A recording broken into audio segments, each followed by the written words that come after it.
I had just finished the Rose on the Hat, the Water is Life hat, where I was going to start doing the decrease, and I thought, maybe I'll try this on. It's a ribbed hat, had a lot of flexibility and give to it, and it was too tight. I took it off the needle and tried it on again, and yes, it was too tight. I got an instant headache from it. And, it's a gift, and I can't give it to someone who's, going to get a headache every time they wear it. That's a gift that keeps on giving. So I pulled it out, and I've started over. I've started over with a larger size needle. I just went up one needle size, and I'm going to add 4 extra stitches. And I'm hoping that's going to do the trick. And I'm trying to cast on loosely. So luckily I have another project that I just kind of finished working on that I'm going to share with you. And we're going to have to revisit this hat later on in a few days. Hi everyone, my name is Diane and welcome back to day 2 of Valentine visits with me, my pink bathtub. I am here to share with you some openings of yarn, to talk about some pink knitting, to do some slow living with puzzles, and I'm going to try and bake some bread today. Not a baker at all, but we're going to try. I am a maker of hand knit goods, and I do a couple of markets each fall where I sell things like my animal mittens. Now, I've been selling my knitting just as a part-time fun thing for the last 11 years. It's been 11 years that I've been doing this every fall. And I usually knit all year round to have product to sell for pre-Christmas or holiday gift giving. I haven't started doing anything this year. It's already February and I need to start. I applied for 2 large markets this fall, the same ones I did last year, and I'll probably know by the end of March if I'm accepted into both. And I think that'll really kick-start me knitting, but I figured in the meantime, I should make a few things. And I actually have some new to me yarn that it happens to be pink, and I thought I would give it a try because I've never used it for my market knitting. And it is this Lion Brand Hue and Me yarn. It is a bulky weight yarn, and it is a 80% acrylic, 20% wool blend, which is generally what I use for my adult size mittens. Feels a bit thicker for a 5-weight bulky than some of the other yarn I've used in the past. And the funny thing is, I do have 2 size needles that I use depending on how thick the 5-weight yarn is. I'll either do a 5.5 millimeter or a 5 millimeter to make up the Bella's Mitten pattern. Now the Bella's Mitten pattern is a free pattern on Ravelry. It is the craze years and years ago when the movie Twilight came out and she was wearing like long mittens. And this is what it looks like. I have been using this pattern for years and I decided to just shorten the pattern.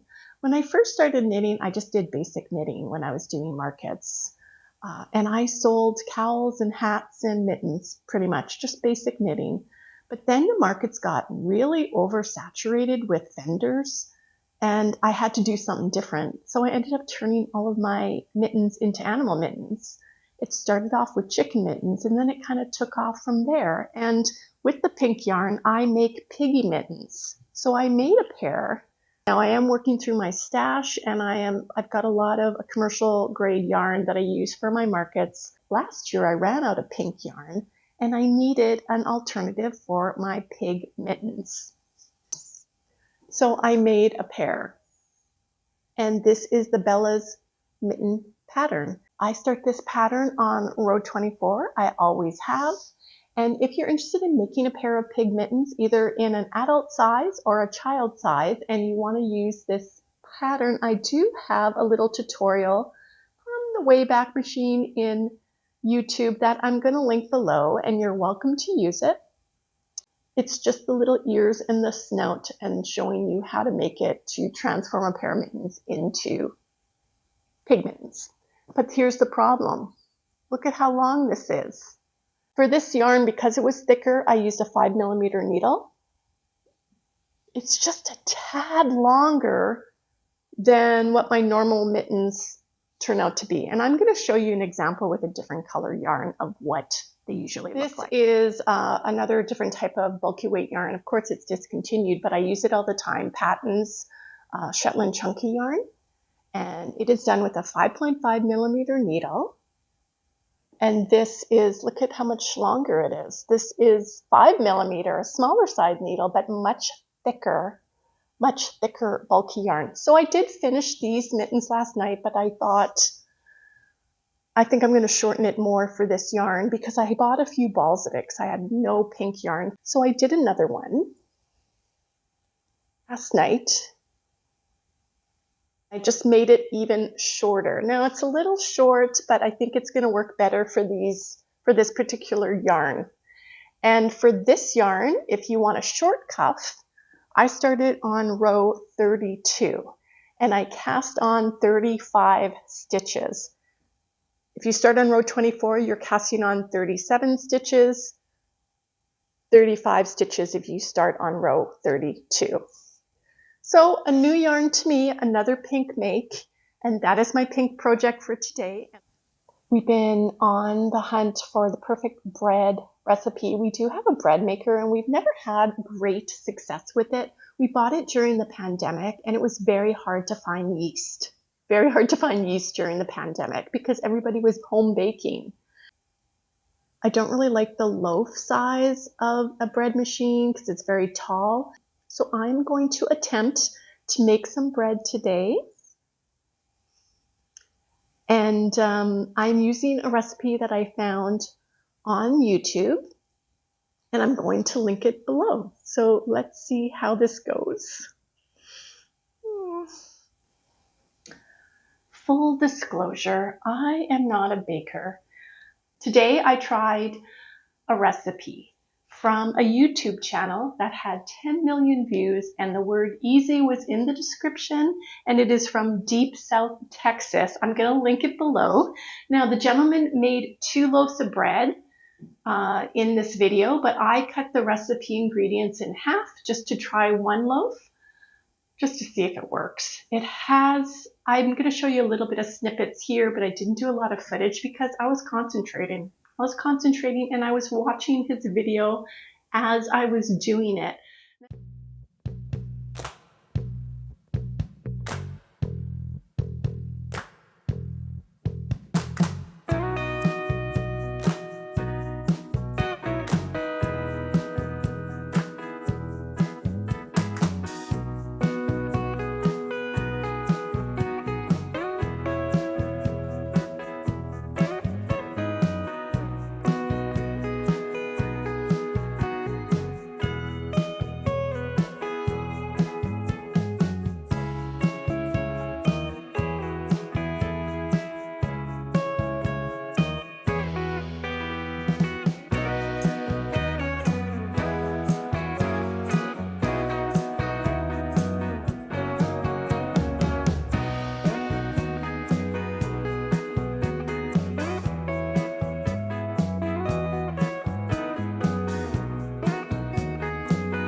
Now this is like old school bread.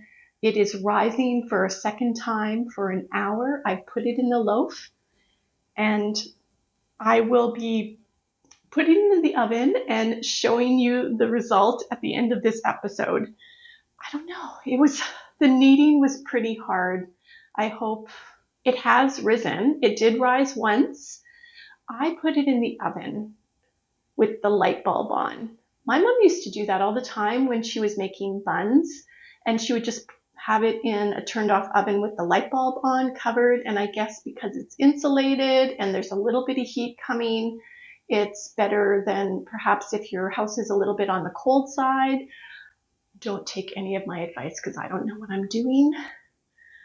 Yes, so it is interesting, and I started over my hat, and because there are long stints of waiting for this to rise, I thought it was a perfect opportunity to work on my hat again. The pattern for the Water is Life hat calls for a 5mm needle to knit this, so that's what I did. I'm not much of a swatcher, and I think I need to start being one. But in my mind, I just assumed because it was ribbed, it would give a lot of stretch and a lot of room. Well, I tried it on last night, as I mentioned earlier, and it was too tight, way too tight. Ripped it all back, and I went up to, well, I actually started it on a 6mm, and I added 4 extra stitches because 2 for the knit, 2 for the purl, just to give it like an extra inch or so. And I thought surely that with the larger size needle will look good. And then it to me, looked really big, but looks are deceiving. I ripped it out and I just went to a 5.5. So that's what we're working on now. I guess I will try it on again before I start shaping it, but this series might just be about me knitting this hat the whole time, the entire time. Nothing else going on. But I do have a few other things going on, and while we're waiting for the bread to rise one final time, I want to share with you some of the other patterns I'm hoping to accomplish during this next 2 weeks. So one of them is my own personal pattern. I know I showed you the Pig Mittens, but this is a stuffed pig, an animal little stuffy. I've made it with various size yarns and needle sizes, and I have some pink fingering weight, so I'm going to make a micro pig. And my pattern is called This Little Piggy, and it is available on Ravelry. I'll show you a photo of what it looks like. There is going to be another pattern giveaway later in this series. I have bought the copy of Amanda's latest pattern from Sweet Skein of mine. It is called the Stonehill Cowl. I'm going to put it up here. It's going to have the name and the photo. It is a beautiful cabled cowl. Now, I made a cowl in my last Knit That Stash episode because the wheel spun it and hit it, and it had a cable, but this is a little bit of a different pattern, and I had actually bought this pattern prior to knitting that cowl last time. She only has the patterns on her Etsy store, so I reached out to her to ask her how is the best way for me to get a pattern to a winner. Should I just buy a second pattern and then email it to them? Because Etsy doesn't give you the option to send a pattern to someone like Ravelry does. And Amanda, the sweet Amanda that she is, graciously donated a copy of her pattern. Later in this series, once I show you the pattern, talk about it in more detail, and show you the yarn that I'm going to use. So stay tuned for that as well. So 2 pattern giveaways so far. I also have my sock yarn for my sock of the month, and I will be showing you that tomorrow and starting my socks because surprisingly, the yarn I picked was pink. So it is included in this series. So a few other things going on, and I have started my puzzle. The puzzle is, it's hard. You know what? I think it'll get easier as I go along. I do have the entire edge done and started the one section A. I don't know if that's normal for puzzles to be stamped on the back like that, a large 1,000-piece puzzle. I haven't done puzzles in years. I'm slowly getting back into them, but it's a little bit of my quiet me time that I had kind of alluded to last episode. Just quiet time. So there's a few things I like to do for quiet time. And a puzzle is one of them. Coloring in a coloring book is another. And I will show you my coloring book later on. And I love doing crosswords. I also like playing bingo on my tablet. So I don't know, to me, those are some quiet projects that kind of use a little bit of brain power. Like you're not just scrolling on your phone on Instagram all night. Like you're kind of using a little bit of, this to, quiet yourself and spend some quality quiet time with yourself. And that's something that I consider part of my self-care routine or everyday self-care journey, to do something nice and calming for myself.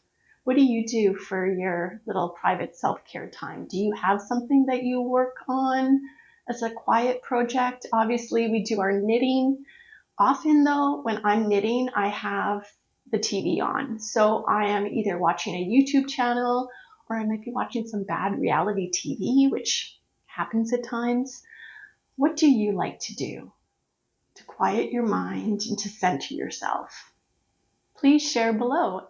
Well, we're just waiting now for the timer, and then we are going to turn on the oven and bake this bread.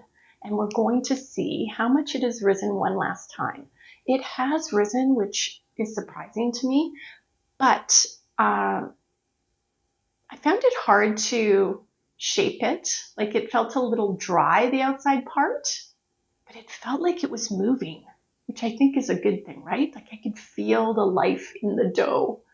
Am I getting a little too deep about this? Oh my God. It's not bad. So as soon as we get it in the oven, we are going to open our yarn for the day.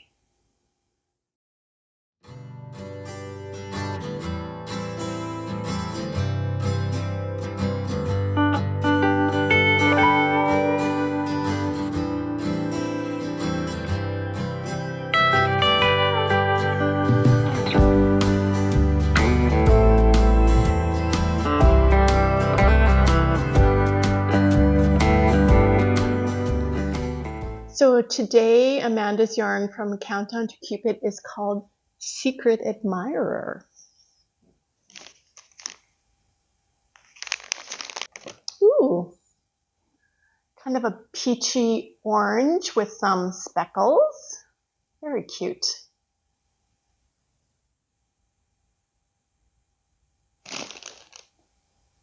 And day 2 of the Lichen and Lace minis, the mystery minis. Not looking. Ooh.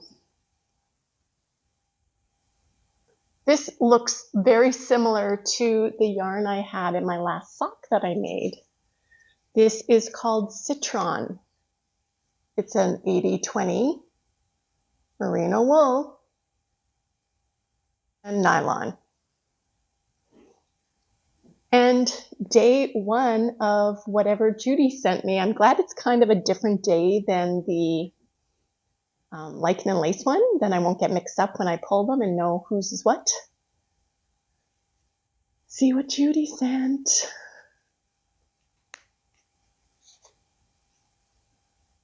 Ooh.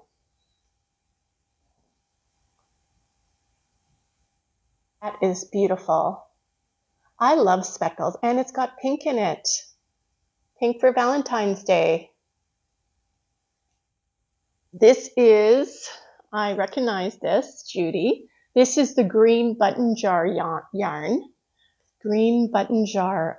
It is 80% superwash merino, 20% nylon, 20-gram hank, and it was part of one of her openings that she did on her channel. So this is speckled day number 11. I think it was a 24-day advent that she had. So beautiful. Thank you, Judy. So these are and look at how they all kind of go rather well together, don't you think? That's day 2.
I baked bread.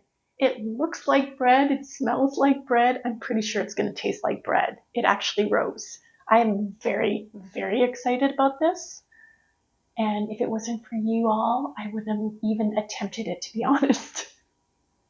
It was a bit of an experiment, but I linked the video below of what I used. I followed it step by step. If you want to try and bake bread, if I can do it, anyone can do it. Trust me. Thank you so much for watching me today, and I hope to see you again tomorrow for day 3 of Valentine visits. Bye for now, friends.